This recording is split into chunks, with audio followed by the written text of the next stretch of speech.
हम इतिहास में पहली पीढ़ी हैं जिसकी जेब में भगवान जैसी पुस्तकालय है। हमारे पास प्रोसेस करने के लिए बहुत ही ज़्यादा सूचना है, लेकिन हमारी बुद्धिमत्ता अपने पूर्वजों से बहुत ही कम है।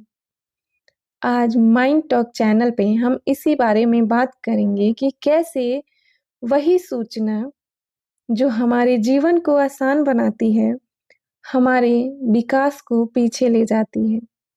कि कैसे सूचना हमारे मानसिक और शारीरिक विकास में हमें पीछे ले जा रही है। सूचना हमारे आधुनिक जीवन का एक चमत्कार है। यह हर व्यक्ति के साल भर में लगभग 2 सप्ताह का समय बचाती है। यह कोई छोटी बात नहीं। यह हमें 7 समंदर पार अपनों से जोड़ती है, तो यह हमें तारों की सैर भी कराती है। लेकिन इन सारी सुविधाओं का एक छुपा हुआ टैक्स है, जो कि हमारे मानसिक और शारीरिक विकास के रूप में हम चुकाते हैं। जब जीवन से हर संघर्ष को हटा दिया जाए, तो मानवीय आत्मा सुस्त पड़ने लगती है और हमने अपने जीवन के हर संघर्ष को हटा दिया है। हम जीने के संघर्ष को केवल सूचना पाने की आसानी से बदल दिए हैं। हम एक ऐसे युग में जी रहे हैं जहां हमारा दिमाग यादों जैसी सहेजने वाले काम को भी करना छोड़ दिया है।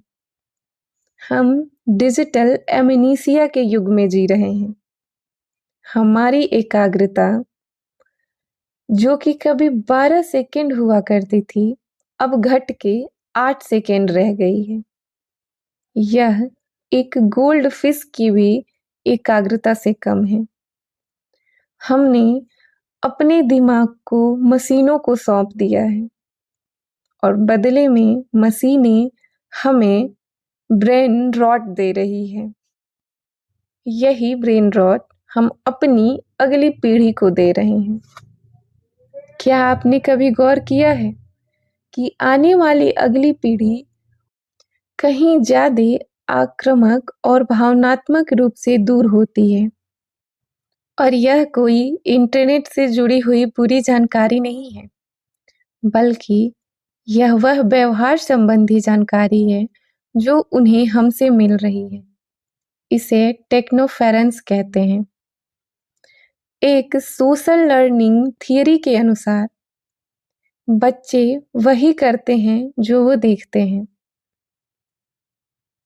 जब माता-पिता अपने बच्चों को छोड़कर उनका अधिक समय जब स्क्रीन पे जाता है, तो बच्चा खुद को उपेक्षित महसूस करता है। उसे यह महसूस होता है कि यह स्क्रीन कहीं ज़्यादा मुझसे महत्वपूर्ण है और फिर वह इसी की नकल करने लगता है। पहले बच्चे घर आकर खेलने के लिए दौड़ते थे और अब बच्चे घर आकर फ़ोन के लिए दौड़ते हैं।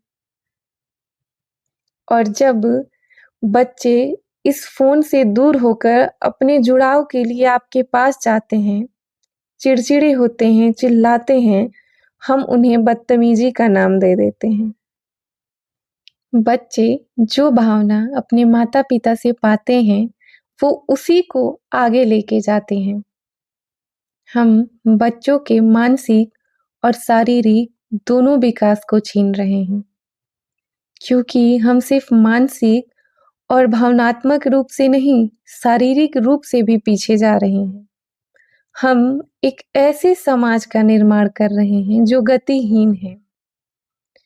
पिछले 30 वर्षों में हमारी ग्रिप स्ट्रेंथ जो कि एक ओवरऑल मसल या prediction of health outcome and indicator of healthy ageing को रूप में डिनोट किया जाता है, जो कि लंबे जीवन को जीने के लिए एक मुख्य जैविक संकेत है, वह 22% गिर गई है। आज हम अपने घर के छोटे-छोटे कामों के लिए भी मशीनों पे आधारित हैं। हमने शारीरिक मेहनत को मशीनों पे छोड़ दिया है। हम अपनी अगली पीढ़ी से मेहनत करके सीखे हुए अनुभव को छीन लिए हैं। हमारी अगली पीढ़ी मेहनत करके कैसे कुछ सीख सकते हैं, उसका एक्सपीरियंस हमारा मानसिक, भावनात्मक और शारीरिक कैसा होता है, ये अनुभव उनके पास अब नहीं रहा। हम ऐसी पीढ़ी का निर्माण कर रहे हैं, जो अपने माता-पिता की तुलना में जैविक और मानसिक दोनों रूपों से कमज़ोर हैं। सूचना के मामले में वो उनसे बहुत आगे हैं, लेकिन शारीरिक और मानसिक रूप से वो बहुत पीछे हैं। एक बार टी.एस. एलियट ने ये पूछा था, वो जीवन कहाँ जिसे हमने जीने की आपाधापी में खो दिया? वो बुद्धिमत्ता कहाँ जिसे हमने जानकारी के ढेर में गंवा दिया?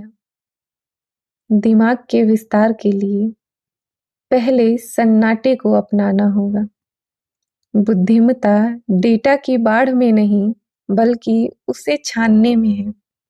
ये समझ रखने में है कि हमारे लिए क्या ज़रूरी है और क्या नहीं। हमें कितना जानने की ज़रूरत है और कितना नहीं, इसकी समझ रखना आज के ज़माने में बहुत ज़रूरी है। जब पूरी दुनिया की जानकारी हम एक टच में पा लेंगे, तो हमारा दिमाग उसे खोज करने की शक्ति को खो देगा। ज़रूरत से ज़्यादा सूचना हमें भटकाव की तरफ ले जाती है। इसलिए भटकाव के इस दर्पण को तोड़ें।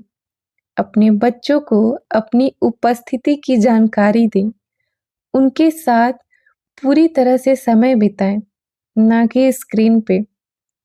अपने शरीर की ताकत को वापस पाएं, अपनी मानसिक ताकत को वापस पाएं, क्योंकि सूचना जीवन को तो आसान बनाती है, लेकिन वो बुद्धिमत्ता ही है जो हमें इंसान बनाती है।